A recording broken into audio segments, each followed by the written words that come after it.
Welcome to our presentation on InsurePro Organizational Transformation Strategy. I'm Loredana Platon, and I'd like to introduce our team in the order we'll be presenting today. Myself, followed by Cosmin Georgian Choacă, then Signorina Gianina Clemeniuc, Adrian Stoican, and finally Otilia Rebecca Remescu. Together, we'll explore how evidence-based management can restore organizational integrity in crisis situation through 5 integrated recommendations. Let's begin. What makes InsurePro case compelling is how it illustrates Shane 2017 three-level of organizational culture: artifact, exposure value, and underlying assumption. The company's 40% growth masks what Keith, Gephardt, Harrison, and Trevino 2010 called the bed barrel phenomenon, where organizational systems create conditions for unethical behavior. Baucus and Neer 1991 research show corporate illegality follows predictable patterns, with early warning signs like excessive pressure for result and weak internal control. This case mirrors classical organizational scandals, demonstrating that industry reputation offers no immunity for ethical failure and why comprehensive transformation, not superficial fixes, become necessary. Our framework applies Levin's 1947 three-stage change model to facilitate deep structural transformation through unfreezing, implementing, and refreezing ethical behaviors. Freeman's 1984 stakeholder theory offers a moral foundation for balancing competing interests, while research by Orlinsky, Smith, and Rines 2003 shows that stakeholder-centered organizations outperform those focused solely on shareholders over the long terms. Pfeffer and Sutton 2006 evidence-based management approach ensure reliance on research-validated solution rather than management fads. Finally, Carroll's 1991 CSR pyramid informs the reputation rebuilding strategy by aligning economic, legal, ethical, and philanthropic responsibility. This stark contrast between success and crisis indicators highlights a form of cognitive dissonance between perceived and actual organizational health. The success indicator represents what von Brun, Gardberg, and Sever 2000 describe as reputational capital, an accumulation of goodwill that can be rapidly depleted. Combs' 2018 crisis research show that regulatory sanction often trigger spillover effect where initial issue escalate into the broader organizational dysfunction. The loss of 263 clients signals more than just a revenue decline. It reflects a collapse of trust that threatened the core viability of the insurance business model. Edmondson 1999 work on psychological safety revealed that when employers feel unsafe to speak up, organizations lose their internal early warning system, thereby increasing vulnerability to future crises. The analysis reveals what organizational scholars describe as systemic causation, where multiple interacting factors contribute to ethical failure. People factors reflect gap in moral development, as outlined by REST 1986, and the gradual moral disengagement that can lead to leadership corruption. Research by Kish, Gephardt, Harrison, and Trevino shows how organizational context can override individual moral reasoning. Finally, structural issues reflect mechanistic organizational forms that create single point of failure, alongside Jensen and Murphy's findings on how misaligned incentives systematically undermine ethical decision making. Traditional governance structures often fail without what Micheli, Neer, and Dworkin 2013 term a moral infrastructure, the underlying system that supports ethical decision making. Our control mechanisms also address Jensen and Murphy's agencies problem, wherein managers may prioritize their own interest over those of stakeholders.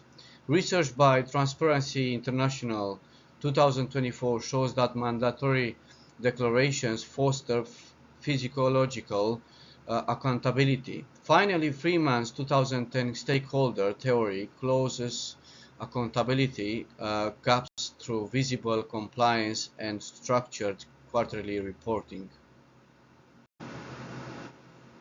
Quarter's 8-step process addressed what Cameron and Quinn identify as the fundamental challenge that culture is deeply embedded and resistant to the surface-level intervention. Rogers' 2003 diffusion theory guides our coalition building, recognizing that change spread through social networks rather than formal channels.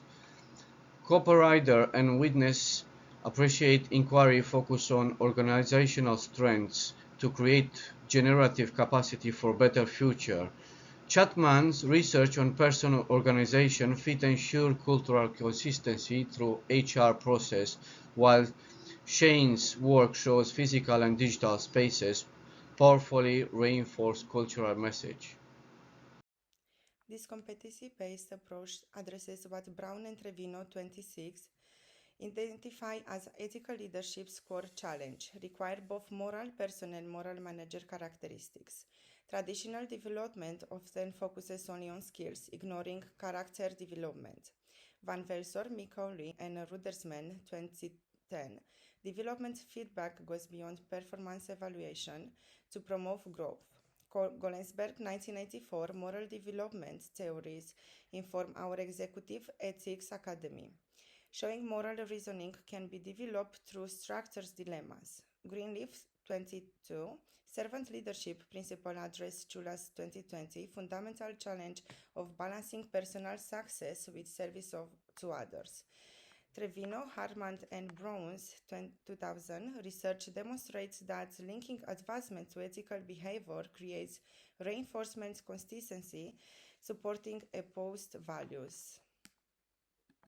Spreitzer, 1995 psychological empowerment theory reveals that true empowerment requires 4 conditions, meaning, competence, self-determination, and impact. Without these psychological states, formal programs often fails. Hirschman's 1970 classic exit voice loyalty research provide foundation for multiple feedback channels because different personalities prefer different communication methods. Van Dyne and Lepine's 1998 research shows suggestion system work when they create felt responsibilities for change. Our protection system address Michelinier and Downing's 2030, finding that anti-relation policies work only with consistent enforcement. The stakeholder trust framework extends beyond traditional performance measurement to address what Fombrun, Garberg, and Siever phrase as reputational capital and the rebuilding of institutional legitimacy. Freeman's stakeholder theory recognizes that trust must be acquired with each group through different mechanisms. Orlinsky, Schmidt, and Reince's meta-analysis demonstrates that organizations with strong stakeholder relationships outperform profit-focused competitors, contradicting the notion that ethics and profitability are mutually exclusive. Our measurement approach addresses Carroll and McComb's reputational lag concept, which refers to the time lapse between actual performance and public perception. REST's analysis work on moral competency shows that stakeholder responsibility requires ongoing development, while Brown and Trevino's work demonstrates that leadership development in stakeholder management fosters sustainable ethical practices that enhance stakeholder trust. The 3-year timeline aligns with Qatar's realistic time frame for transformational change, acknowledging that rushed initiatives often fail. Year 1's foundation building addresses Burke and Litwin's transformational factors, leadership, culture, and structural changes, enabling other improvements. The immediate leadership audit aligns with Rotell's research, which demonstrates that crises necessitate rapid assessment of talent. Year 2 in system integration follows Armenakis and Harris's institutionalization, integrating new practices into organizational routines through quarterly rollouts, preventing change overload. Year 3's optimization addresses Cameron and Quinn's cultural reinforcement, ensuring new behaviors become embedded rather than temporary compliance. Our change management support recognizes Kolber's individual psychology of change through weekly steering committees and monthly updates. The measurement framework addresses Kirkpatrick and Kirkpatrick's evaluation challenge, distinguishing between activity and impact through leading and lagging indicators. Leading indicators provide early warning signs, while lagging indicators measure ultimate outcomes. David's and Bachelor's employee survey scores on trust, safety, and ethical climate, combined with Brown and Al's leadership feedback instruments, provide a reliable assessment of the ethical climate. FCA 2019 compliance scores represent Cums's legitimacy restoration approach. Anderson and Mittal's customer satisfaction research shows that retention metrics often predict financial recovery. Orlisi and Al's work demonstrates that reputation rankings correlate to long-term performance, while ICO 37001 as per 2025 standards provides objective ethical benchmarks. Captain's ethical culture maturity models enable developmental assessment of organizational progress against similar crisis recovery circumstances. Our outcome framework follows Cameron Quinn's stages of organizational development 2011 from crisis to excellence. We emphasize early success with short-term wins as per quarter 2012 and regulatory compliance support stakeholder communication based on COM's crisis framework 2018. Medium-term goals reflect Orlitsky, Schmidt, and Ryan's virtuous circle 23, where ethical behavior builds sustainable advantage. Industry recognition enhances reputation, attracting customers and talent. Our long-term vision is guided by Trevino and Nelson's concept of ethical leadership 2021 to set industry standards. We are fostering a resilient culture that aligns with Cameron and Quinn's cultural DNA, ensuring that practices endure beyond the leaders. Lastly, our stakeholder capitalism objective set by Freeman 2010 aims to transform business practices across the industry through the innovative thinking. Our presentation explains the concept of system thinking, which sees lasting changes requiring interventions at all levels of organization at the same time. Bergen-Ludwig model 1992 shows transformational change succeeds only when leadership, culture, and system are aligned.